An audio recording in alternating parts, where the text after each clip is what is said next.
Hey, and welcome to Matt and Jess TV. I am Matt And Roast. I'm Jessica Bun Bun. Welcome to our review of Poker Face Season 2, Episode 1. It has been a long wait. The premiere is finally here. Charlie Cale, you are back in action while also being chased by a number of people with dangerous weapons. Yep, Beatrix is back and she's got her guys following Charlie around trying to get her. It's basically kind of what was going on last season with Sterling, except it feels like Beatrix really is a lot more organized than this. She really found her.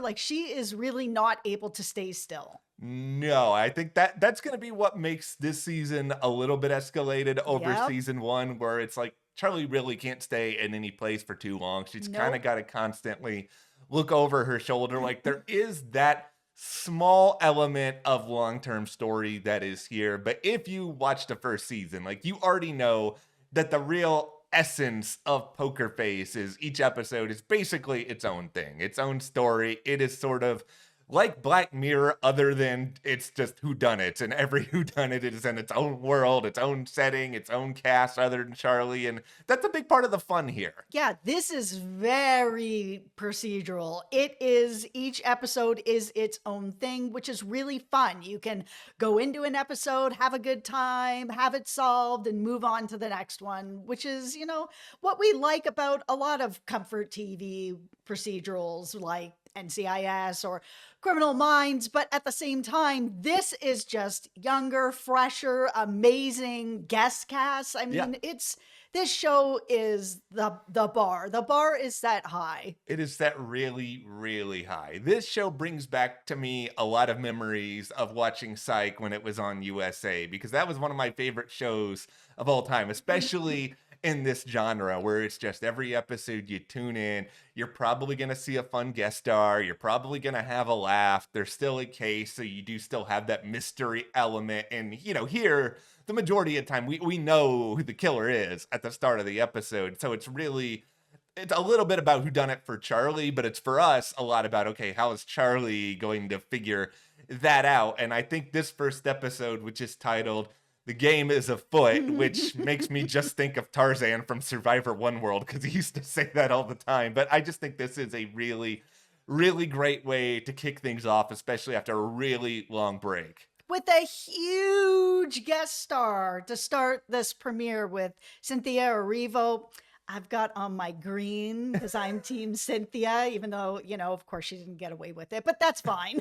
No, I think there's a lot to talk about with her and all of the different roles that she plays. It's not a surprise at all why she wanted to do this. This must have been a total blast for her, playing 5 different roles. Yeah, well, we are going to get into that and a whole lot more here in our review. But before we go forward, be sure to hit that subscribe button, because we're going to be here throughout Poker Face Season 2 with reviews, a bunch of fun takes. Like, this is such an escapist show, and I think it's going to be a really great time talking about it with all of you, because we're going to be able to tap into our memories of these guest stars, what we love about this genre. It's just a big, fun whodunit community. And in addition to covering Poker Face, we are in the midst of The Handmaid's Tale, The Last of Us, so much good stuff happening at the channel. And we have more sort of whodunits coming up, with 9 Perfect Strangers coming up in a few weeks, and Dexter Resurrection coming up as well. So hit that subscribe button. Also follow us over on our Patreon. Over there, we are covering Criminal Minds Evolution, and that's season 3. And we are also covering Murderbot over there. It is the only place that you can get those reviews, and it really helps us here at the channel. So thank you so much. Thank you, guys. We really, really appreciate that.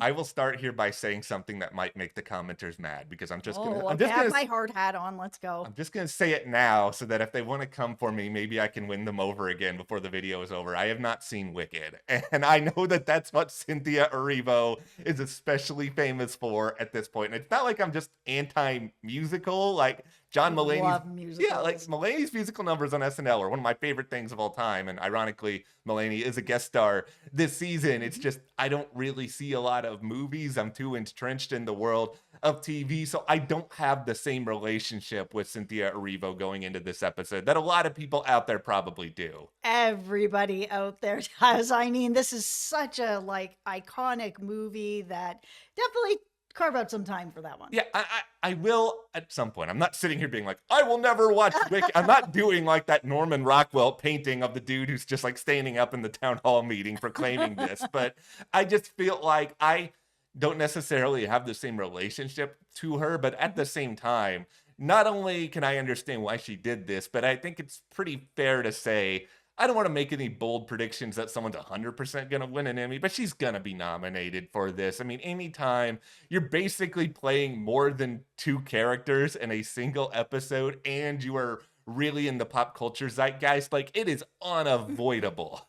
She deserves it Mhm. already. We haven't even seen the rest of the season yet, but these five roles could not be more different. These five sisters who, they are so different. I mean, we're mostly following Amber, who is an artist, in her own right. Her mother doesn't really respect her art or what she's doing, and her sisters, they're trying their best, but they're not all close. They're all so different. But Amber is the person who ends up having to take care of their mother who is dying. And then at the last minute, the mother decides, you know what? I'm going to leave all my fortune, which is really the women's fortune. They were all part of some TV kid cop show, and Yeah. this is the money that they earned.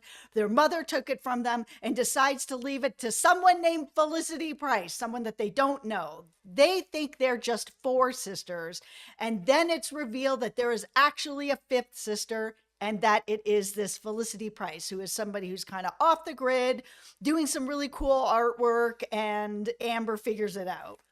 My favorite part of this entire episode was the reveal of the kid crime show that a lot of them were So working on. good. There is nothing Kid Cop Nights. There's nothing better than fake cop shows established within other fictional entities. It reminds me a lot of Forgetting Sarah Marshall, where they had crime scene, scene of the crime. And they had in that movie Billy Baldwin running around and saying things like, it must have been hard for her to attend a pageant without a face, and all these like, stupid crime lines. I love the premise of Kid Cop Nights is so dumb, but they made it just so funny. And of course, that would be a realistic way to establish how there would be all this like built-in resentment within this family. So it's both silly but also still sensible, and that's like the line that Poker Face toes really, really well.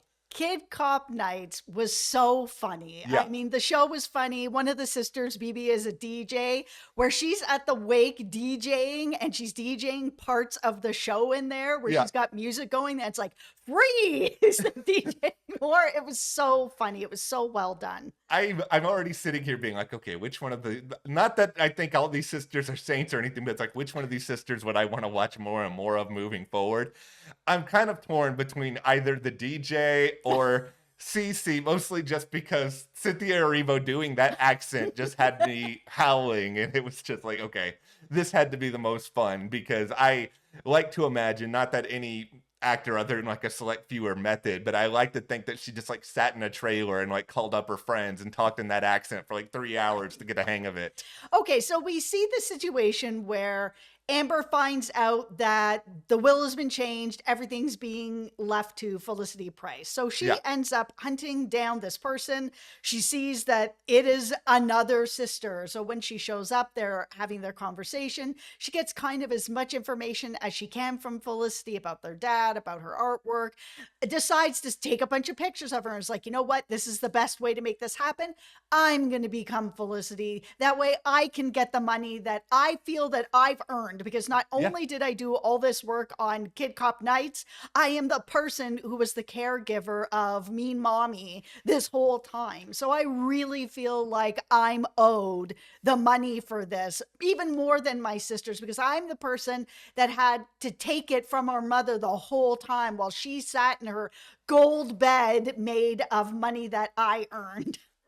This is why, I mean, there's so many reasons why this show works, but I think one of the primary ones is that there is a basic rule book as to how they're going to make these episodes pan out, where it has to be realistic enough that the killer is going to do this, because we're not, the reference Criminal Minds, which we're doing on Patreon. We're Yeah. not looking at people here who are just pure psychopaths the majority of the time. No. Like, these are people who are doing it for a very specific reason. And here with Amber, we're talking about somebody who feels like a part of their childhood was taken from them. Is they're getting Yes. this, they're not getting the money that they feel like they are owed, and it also feels like they have been betrayed. So you're compiling all these different things, because you have to get to a point here where not only is she willing to take out Felicity, but that she's also willing to then become this person and then try to live as this person. And that is a lot to balance out. Yeah, and Amber was betrayed, and so were all the sisters. They earned that money.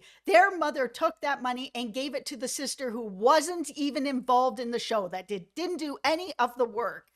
I really was sort of sitting here in a lot of this episode being like, okay, this is going to be one of the hardest cases for Charlie to solve, mostly because Mhm. she's always dealing with people who have a certain amount of distrust towards her, which is understandable. But when you're dealing with a family and they're all people who can easily just band together and be like, why are you here? Why are you infiltrating all of this? I Yeah. really was struggling a lot. But through a lot of this episode, the one thing that kept coming back to me was that prosthetic leg. And I just sat there being like, okay, I know this is going to be involved, but I don't know how it's going to be involved. And the way in which they delivered that to us, especially via the art, I didn't see that part of it coming at all. 10 out of 10. I didn't see that coming at Yeah. all. Like, and we had even seen that pamphlet of some of the art go through before. Like, and I just didn't put any of it together. And as she was going through it, where it was like, oh, here's a ruler, it's a foot, here's this, it's a foot. I'm like, oh my goodness. Like, those clues were there for all of us to get, but I didn't get it. Did any of you guys get it? Let us know in the comments. Yeah, I'm curious what everybody's, mystery prowess is during this season, because, like, I like to think that we're properly trained in this genre at this point. We've been Yeah. covering these shows for years. I mean, we were watching Years. them long before we ever were on YouTube, and it's still, to be surprised by something is really, really satisfying, because I think we sometimes, not to get on another Norman Rockwell painting, soapbox here, but I think we get very trained in this, oh, we need to be right. And it's like, I love when shows make me feel silly, make me feel like, oh, I was duped, because especially with a show like this, where we have a lot of the answers, but Charlie is still able to kind of outsmart us at times, like, that is really, really satisfying. And I think that's, plus obviously the Erivo performances and just like the general premise, like, these are the reasons why this episode really, really worked. That's why Poker Face in general really, really works. Like, there's a million procedurals Yeah. out there. We have watched almost all of them. It's been, Yes. it's, as Matta said, it has been years we've been covering procedurals, watching procedurals, and you kind of have an idea of what the formula is and Yeah. how you're going to get to these answers. And while there is somewhat of a formula here where it's like, oh, we get the case and we get to see what happened, and then Charlie comes in and she figures it out. Yeah. That's all that the formula is with this show. Everything else with this show is really a surprise of how she's able to put these pieces together, because these are never conventional stories of sort of like, oh, this person was an art thief and now they're dead, and now, here's how it all played out. It was the first person you saw at the beginning of the episode that you questioned. They're always the killer, right? Yeah. That is not how it works here. One thing I will say, and this isn't tinfoil hat or whatever, it's just like my personal preference, because I think a show like this is best suited when it continues to surprise us. You mentioned Beatrix early on. I kind of wonder, would it be interesting if this show did do something a little bit more serialized at the end of this season, where we get a two-parter? Because I'm thinking a lot about shows like NCIS or Criminal Minds, where they kind of set this table that every episode's going to be its own thing, but then occasionally you do get these larger stories. If this show surprises us with that at the end of it, I wouldn't be upset. But just for moving forward over the next several episodes, I'm really excited for the one-offs. I'm excited to see all these different guest stars and worlds and settings. Yeah, I feel like even if they give us something like they did at the end of season 1, where it's really more like the Charlie episode and, finally coming face to face with Ron Perlman and everything that happened there and the big setup and Yeah. I would be fine with that as well. I think most procedurals, even like an NCIS, which is easily one of the most procedurals out there, Yeah. they do have an overall arc that is threaded throughout their 50 episodes here that does go through each episode. Where in the first season, here with Charlie, sometimes you didn't even have Cliff who was chasing after her all this time. You didn't even see him. And sometimes you did. And that was the only thread that there was. There was nothing else. And so far they're setting it up the same, where it's just the mechanism to move Charlie from case to case to case to case. And I'm fine with that. I don't need anything more with this show because the cases are so good. This case of these sisters was so good. Like watching Amber become Felicity and, trying to then becoming Dee Dee to forge a signature to make sure that,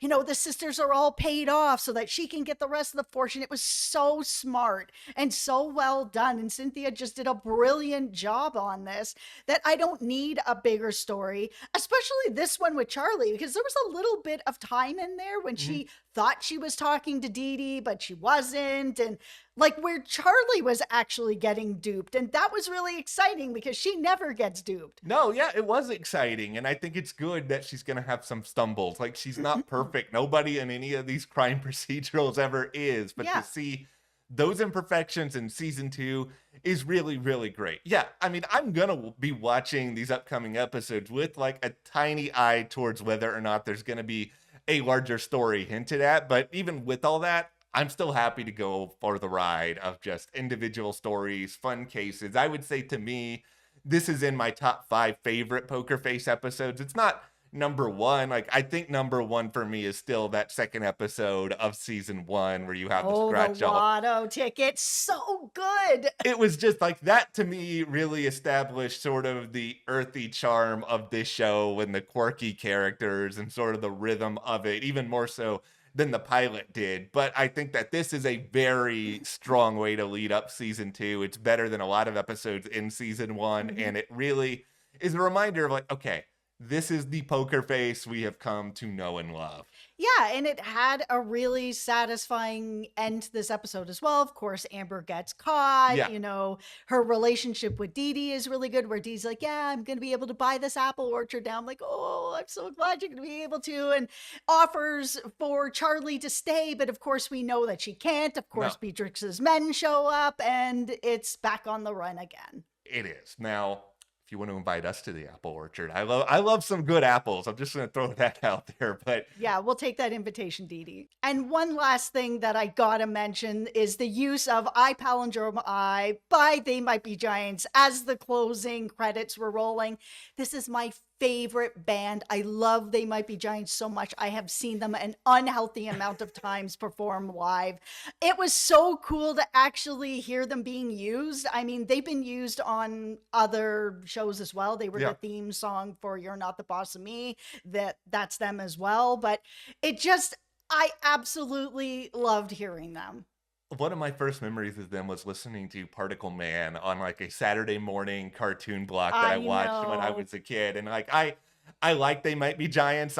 You are their biggest fan in the world. Easily, I love them. The moment that I heard this song, which I hadn't heard this song until I heard it from you, I was like, oh, Jess is gonna talk about this. Like, this is gonna make her love this show even so much more. So much more. I mean, they have a great soundtrack on the show anyways. Great soundtrack, great guest stars, but They Might Be Giants, that's a deep pull.